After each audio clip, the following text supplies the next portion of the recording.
এখানে এইচপির একটি বোর্ড দেখতে পাচ্ছি। তো বোর্ডটির পার্ট নাম্বার হচ্ছে 6050A28543001। তো বোর্ডটির প্রবলেম হচ্ছে নো পাওয়ার। তো আমরা এখানে জাস্ট মিটারটা অন করতেছি। দেখেন এখানে ডিসি রিডিং অনলি 4। তো অনলি 4 যখন হবে, 4 হলে এটার 19 ভোল্ট প্রবেশ করে নি। ওকে, তো এখানে যখন ডিসি রিডিং 4 আসবে তখন 19 ভোল্ট এটার ভিতরে প্রবেশ করে নেই। তো সেটা আমরা দেখাই যে এটার ভিতরে কি কত প্রবেশ করছে, কি আসে বিষয়। এখানে যে আমাদের ফার্স্ট মসফেট আছে, ফার্স্ট মসফেটের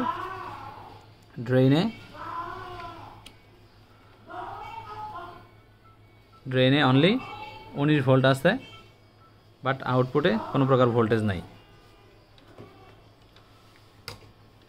আউটপুটে কোনো প্রকার ভোল্টেজ নাই। ওকে, দেখতে পাচ্ছেন আউটপুটে কোনো প্রকার ভোল্টেজ নাই। তো যদি আউটপুটে ভোল্টেজ না থাকে সেক্ষেত্রে আমরা এটাকে কোল্ড টেস্ট করব। কোল্ড টেস্ট করার জন্য আমরা জাস্ট পাওয়ার অফ করে দেব। পাওয়ার অফ করে দিয়ে আমরা ডায়োড মোডে চেক করব। ডায়োড মোডে চেক করব কি, ডায়োড মোডে চেক করব। এখন আমাদের ডিসি রিডিং চেক করব। ডায়োড মোডে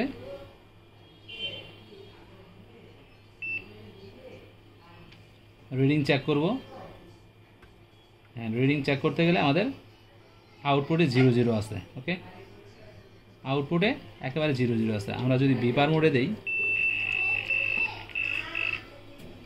দেখেন বিপার মোডে যদি দেই সেক্ষেত্রেও কিন্তু আমাদের সিএলআর যেটা আছে, সিএলআর, এই সিএলআর এর মধ্যে শর্ট দেখাচ্ছে। ওকে, তো সিএলআর এর শর্ট মানে হচ্ছে সিএলআর এর মেইন স্টেশন পয়েন্ট। এই মেইন স্টেশন পয়েন্ট হচ্ছে 19 ভোল্ট শর্ট।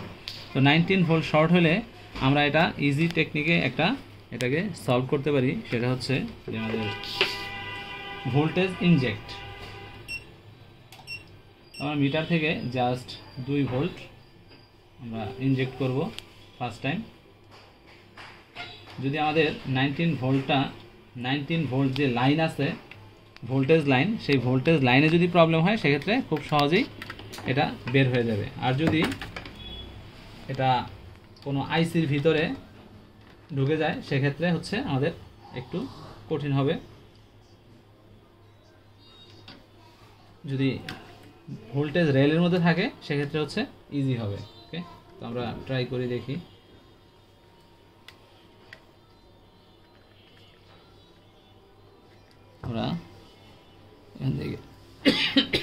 আমরা নেগেটিভ যে লাইন আছে, নেগেটিভ লাইনটাকে আমরা দিয়ে দিব হচ্ছে গ্রাউন্ডে, আর এখান থেকে আমরা পজিটিভ লাইনটাকে দিব হচ্ছে সিএলআরে। ওকে, তো সিএলআরে আমরা ইনপুট অথবা আউটপুট যেটাই হোক ধরলাম। দেখেন এখানে আমাদের অ্যাম্পিয়ার অনেক হাই হয়ে গেছে। ওকে, তো আমরা এদিকে একটু দেখব যে আমাদের কোন জায়গায় হিটটা হচ্ছে।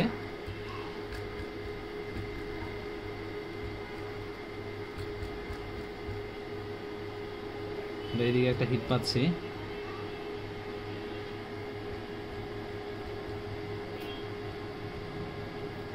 আইসিটা হিট হচ্ছে। ওকে, আমরা অপোজিটে দেখব যে অপোজিটে কি আছে।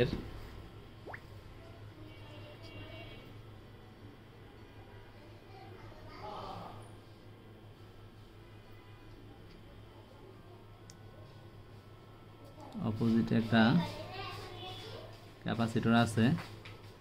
আমরা আরেকবার ধরি।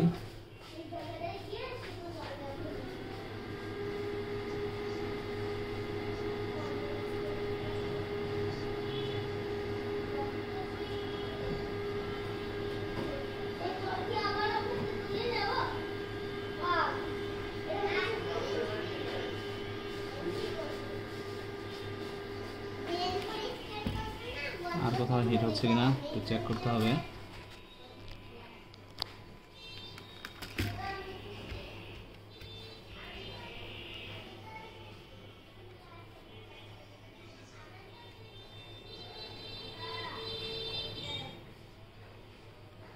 মোস্টলি এইখানে হিট হচ্ছে। তো আমরা এইখানের যে ক্যাপাসিটরটা আছে, ফার্স্ট টাইম এই ক্যাপাসিটরটা আমরা একটু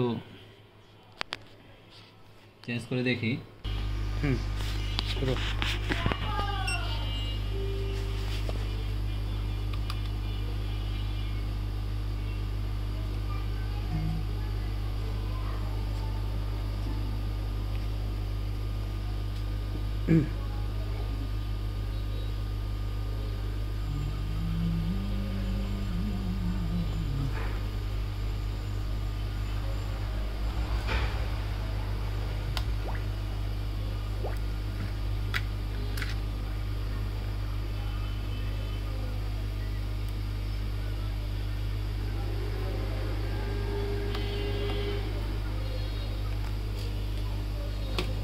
ঠিক আছে।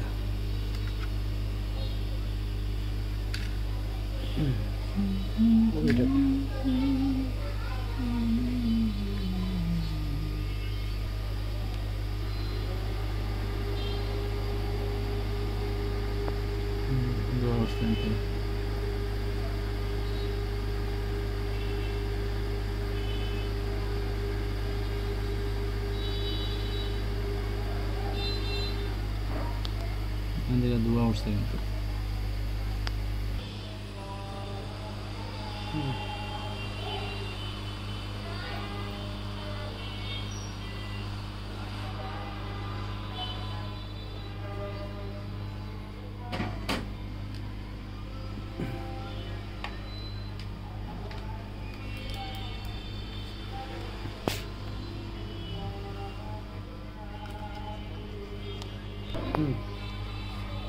ওকে, দেখেন তো আমরা এখানে যে হিট পাইছি, তো হিটের যে পয়েন্টটা পাইছি সেটা হচ্ছে এই যে এখানে দুইটা ক্যাপাসিটর আছে, এই দুইটা ক্যাপাসিটর আর এখান থেকে একটা ক্যাপাসিটর আমি চেঞ্জ করছি। চেঞ্জ করার পরে কিন্তু আমাদের শর্টটা চলে গেছে। তো আমরা এখন দেখতে হবে আমাদের যে কোনটা এখন আসলে কোন ক্যাপাসিটরটা আমাদের শর্ট আছে। এই ক্যাপাসিটরই অলরেডি শর্ট। ওকে, এটা আমরা এখন চেঞ্জ করে দেব। চেঞ্জ করে দিলেই আশা করি আমাদের প্রবলেম সলভ হয়ে যাবে। আগেরটা আমরা লাগিয়ে দিই।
এখন আমাদের সিএলআর দেখেন, সিএলআর এর যে রিডিং ছিল এই রিডিং কিন্তু এখন শর্ট নাই। ওকে, আগে শর্ট ছিল, এখন শর্ট নাই।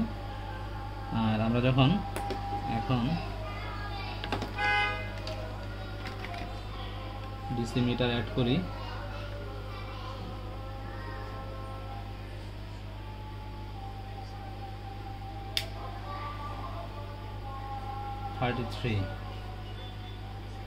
রিডিং সো হাই, অন হয়ে গেছে দেখেন। ওকে,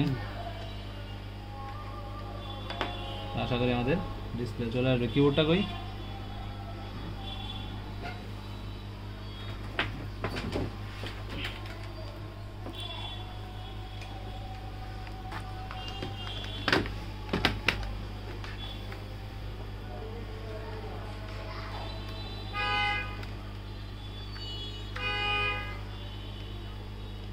আমাদের ডিসপ্লে কিন্তু চলে আসছে। ওকে, দেখা যাচ্ছে। তো এটা হচ্ছে একেবারে বিগিনার লেভেলের কেস স্টাডি। তো যারা একবারে বিগিনার তাদের জন্য হচ্ছে এটা খুবই একটা উপকার হবে এই ভিডিওটা। যারা ডিসি রিডিং দেখলেন এখানে, তারপরে কিভাবে স্টেপ বাই স্টেপ আগাইতে হবে এবং কিভাবে সেই প্রবলেমটা আপনার সলভ করতে হবে সেই জিনিসটা আমরা দেখালাম। তো এইভাবে প্রত্যেকটা জিনিসই আপনার যদি থিওরি জানা থাকে বা এই স্টেপ বাই স্টেপ আগান, সেক্ষেত্রে আপনার প্রবলেম সলভ করতে পারবেন। ধন্যবাদ।